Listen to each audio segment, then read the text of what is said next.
Houston. Houston, we have a problem. DJ Apollo has landed. I repeat, DJ Apollo has landed at Hipmix 88.9 WEIU.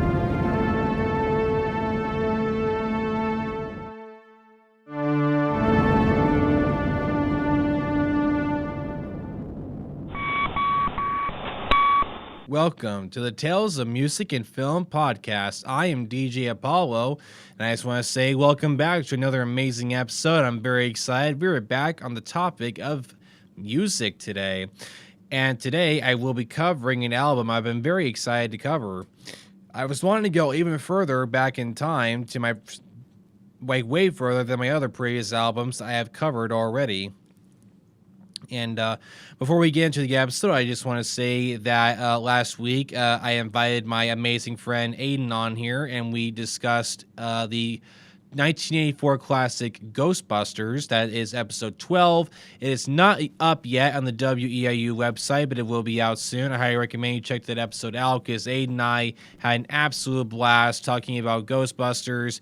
He had a lot of amazing information about the history of the film and the history of the filmmaking and everything, and it was a grand old time. We had an absolute blast.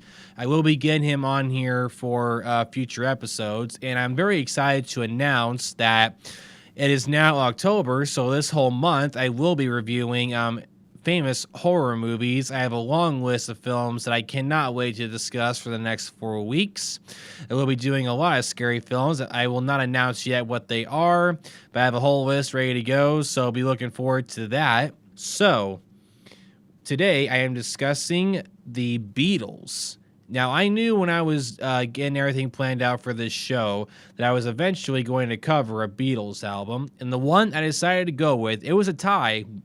I almost went with Please Please Me because it is my favorite record, or at least it has been for a while. And the album I decided to go with today is the Help album.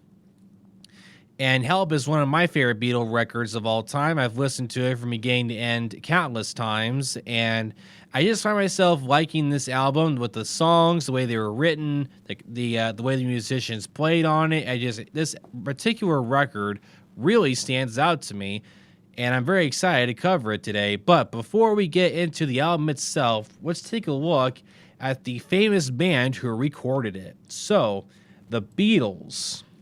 The Beatles were an English rock band formed in Liverpool in 1960.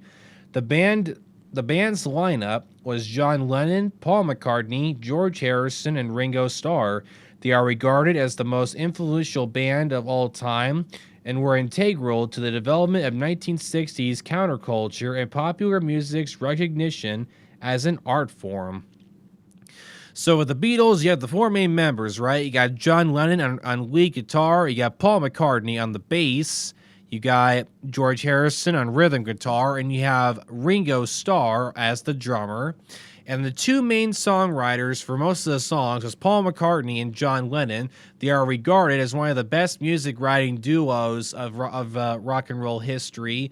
And the songs that these two gentlemen wrote for that whole particular decade has stood the test of time. The band was active from 1960 to 1970, but the band broke up due to a lot of tension and they were just ready to go out and do their own thing, so they disbanded, and all four of them would go on to have extremely amazing careers. Paul McCartney would go on to release his first solo album the following year.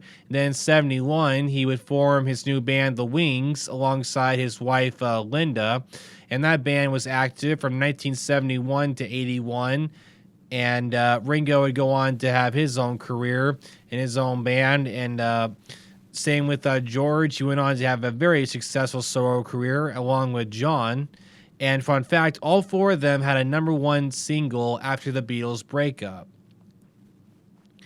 And like I said, yeah, they all had good careers after, but all four of them remembered their Beatles roots. And for the Beatles, other albums that they have released, so the Beatles albums, they go as following. You have the famous Abbey Road from 1969. You got Revolver, along with The White Album, Help, Please Please Me, Hard Day's Night, Rubber Soul, Let It Be, Sgt. Pepper's Lonely Hearts Club Band, Beatles for Sale, and Meet the Beatles. So they did over a total of 14 studio albums altogether, and they all hold out extremely well over 6 decades later. And that's another crazy thing. So at this particular time, all these albums are going to be pushing 60 years. So that's a pretty crazy anniversary. With their first album, Please Please Me, it's going to be 60 years old next year. And there are currently 2 Beatle members still alive, and that is Paul McCartney and Ringo Starr, both of whom are still performing on stage to this very day. Paul McCartney, not too long ago, just turned 80 years old, and Ringo Starr is currently going to be 82 this year. And the 2 members that were killed was George Harrison and John Lennon. So John Lennon was the first Beatle to die in 1980. He was assassinated, and George Harrison passed away from cancer in 2002. And the band has had a extremely big legacy left behind. The band was inducted into the Rock and Roll Hall of Fame by Mick Jagger in 1988, and it's a very beautiful ceremony. You can find the whole thing on YouTube. Mick did not hold back in talking about how big of an influence the Beatles were on the Rolling Stones, which is he's the lead singer for that band. So that brings us into the Help album itself. So let's take a look into this record. So the Help album, the songs that really stand out to me. So this whole thing is full of songs, but ones that really stand out is, of course, the famous Help song. You got The Night Before, I Need You, You're Gonna Lose That Girl, Ticket to Ride, and Yesterday. Those are some. The album has 14 songs total, but those are the 6 that really stood out to me when I listened to this album for the very first time. Among other songs on here, you've got To Hide Your Love Away, It's Only Love, Tell Me What You See, Dizzy, Miss Lizzie, I've Just Seen a Face, You Like Me Too Much, and the Ringo-written song Act Naturally, just to name a few others. So yeah, this whole thing is full of all kinds of amazing songs that have really stood the test of time. So Help, it was the 5th studio album by the Beatles, and it was the soundtrack to their film of the same name. It was released on August 6th, 1965. 7 of the 14 songs, including the singles Help and Ticket to Ride, appeared in the film and took up the first side of the vinyl album. The second side included Yesterday, the most covered song ever written.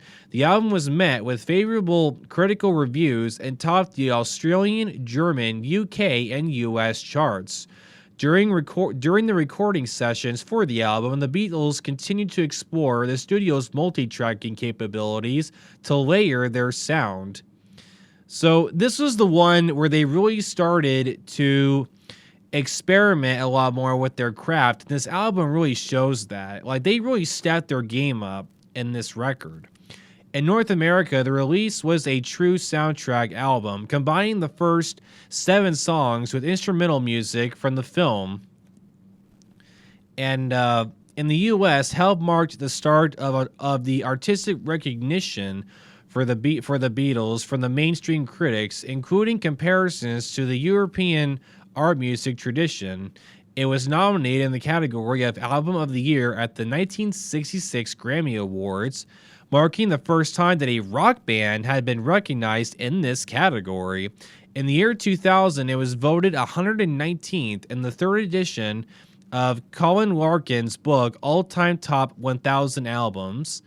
In 2020, it was ranked 266 on Rolling Stone magazine's list of the 500 greatest albums of all time.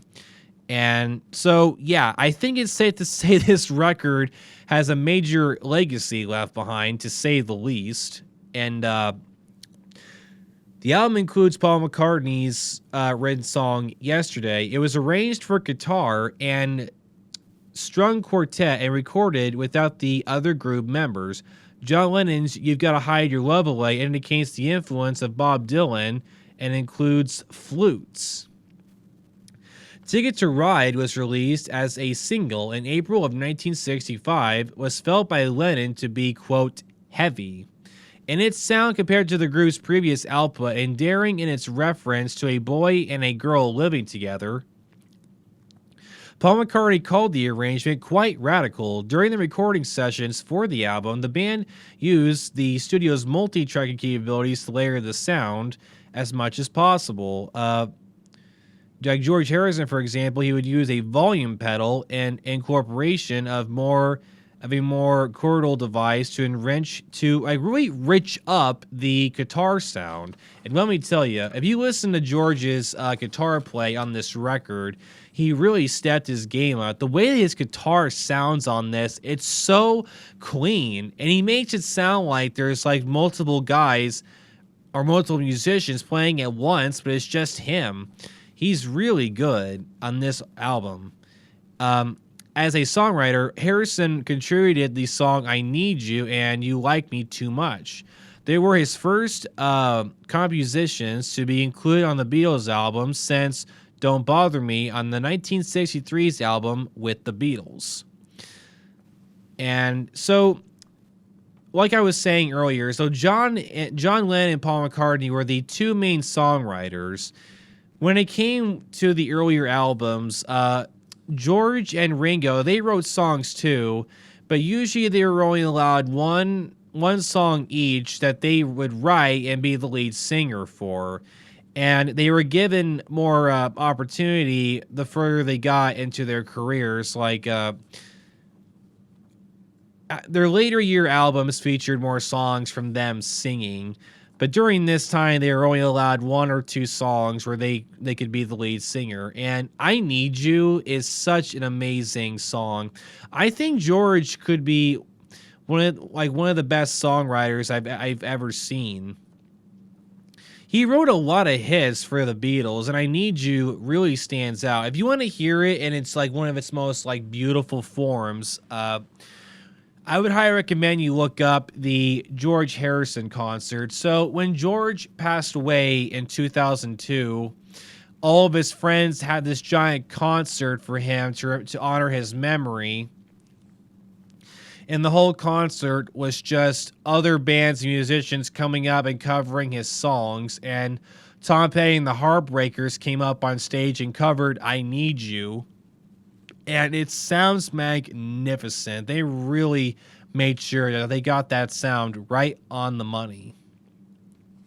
And it's a beautiful performance.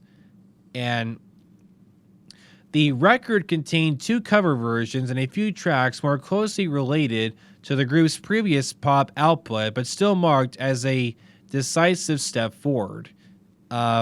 A few songs that are recorded intended for the album and film were not used. Lennon and McCartney wrote If You've Got Trouble for Ringo Starr to sing, but the Beatles were not satisfied with the song and it was abandoned, and Starr sang Act Naturally instead. That means a lot was written for the film, but again, the Beatles were displeased with the recordings of the song, and it was given to PJ Proby, who released it as a single. John Lennon said, yes, it is, was me trying to rewrite of This Boy, but it didn't work. It was released as a B-side of Ticket to Ride, and it was also issued on Beatles 4. You Like Me Too Much and Tell Me What You See were turned down for use in the film by its director, Richard Lester, although they did appear on the album and also on Beatles 4. In June of 65, at the end of the Help sessions, the song Wait was recorded for the album, but it was left unfinished. The Beatles resurrected the track and completed it for inclusion on Rubber Soul in November when a final song was needed to complete that album. So I think that's pretty cool how the Beatles had like all these songs that they would store away in the archives and they would save them for later times. A lot of musicians did that, and that's actually a really good idea because sometimes some songs you have to wait and see, like this may not be the right album for them to be featured on, and you put them away in the archive, you're recording the next album. Hey, we need like 1 or 2 more songs to fill it up. Go back in the archives. Hey, I got 2 written here that I wrote. It's a pretty cool way to do that. Like a good example, AC/DC, their newest album, Power Age, which was released 2 years ago. That entire album features 12 tracks that Angus pulled out of the archives of songs him and his brother Malcolm wrote together. And he chose 12 songs that he thought were album worthy. And there you go. Help was another worldwide commercial success for the Beatles. Derek Johnson of the NME said that the LP maintains the Beatles' usual high standards and was a gay, infectious romp which doesn't let up in pace or sparkle from start to finish. With the exception of one slow track, despite the band's introduction of new instrumentation to their sound, particularly a string quartet on Yesterday, the reviewer also wrote of the album, it's typical Beatles material and offers very few surprises. But then, who wants surprises from the Beatles? While typical of the light and snappy pop music reviews at the time, according to music journalist Michael Halpin, these comments angered McCartney, who, like his bandmates, believed that artists should constantly develop through their work. I mean, I highly agree with that. I feel like that reviewer was a little bit unfair because when you're a musician, we all have our starting points. Like, you even forget musicians for a minute. Like, all of us who are out in our career fields, no matter what it may be, we all have a starting point, and we slowly develop and get better over our careers. Like what Paul said is perfect sense. You develop through your work. You get better at the job as the years go by. You don't just start off being a pro at something. So I get 100% where Paul is coming from with that comment. Okay, so in the United States, the mainstream press had long focused on the Beatlemania phenomenon and had derided the group's music as well as rock and roll generally. The summer of 1965 coincided with the first examples of artistic recognition for the Beatles for the country's cultural mainstream. Among these endorsements, Richard Freed of the New York Times likened the band's songs to the works from the European art music tradition, adding to what he described as the Beatles' impact on serious music. Freed cited musicologists and composers such as Leonard Bernstein and Abram Chassens as admirers of the group's work. That brings us to the last part of this recording where I want to give a brief and quick summary of the 6 songs that really stood out, which I did list earlier. So you have the titled song, Help, which has a very interesting backstory. John Lennon wrote this song all by himself, and with this song, he was venting out at this time that fame was really starting to get to him. He was eating a lot, he gained a lot of weight, and he just mentally wasn't in the best mindset. He was having trouble with his then marriage. He had a son, too.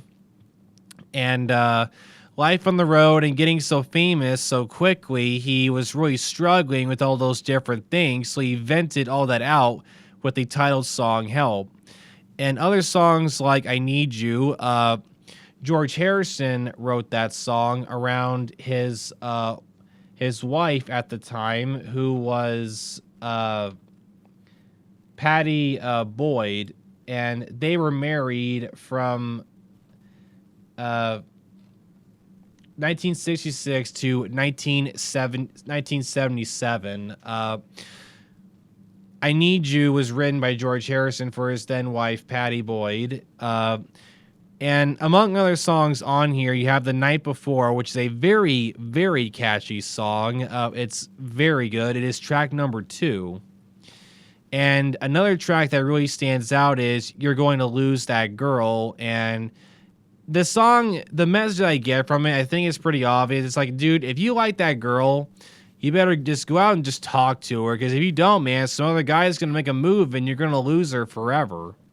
So that's the message that I get from that particular song. Very good track. And then you have the classic single, Ticket to Ride. Now, this song is beautiful. If you have a road trip soundtrack, highly recommend you put this song on there. It's about a 3-minute song. Feels like 5. Great track. I love the guitar play on this one. It has this slower beat to it, and it's really good. John's voice on this one I thought was extra raspy, along with Paul's voice. Fantastic track. And then you have the song Yesterday, and that's another track that Paul McCartney wrote. And he actually wrote this song from a dream he had when he was staying with his girlfriend one time. One night he had a dream, and that was when he came up with the chords for that particular song. And it's one of the most covered songs in rock and roll history, and it's one of the last tracks on the Help album. And I didn't really realize how sad that song is, because it's basically about a guy, talking about a girl that he really liked and he lost her, and it's sad, but man, it's a breathtaking song.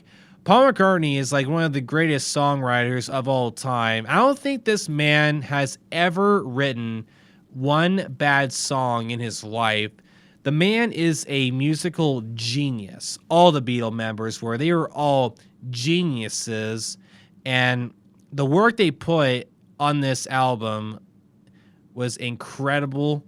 And this record, almost 60 years later, stands up on its own so well, and I regard it as one of the Beatles' best work.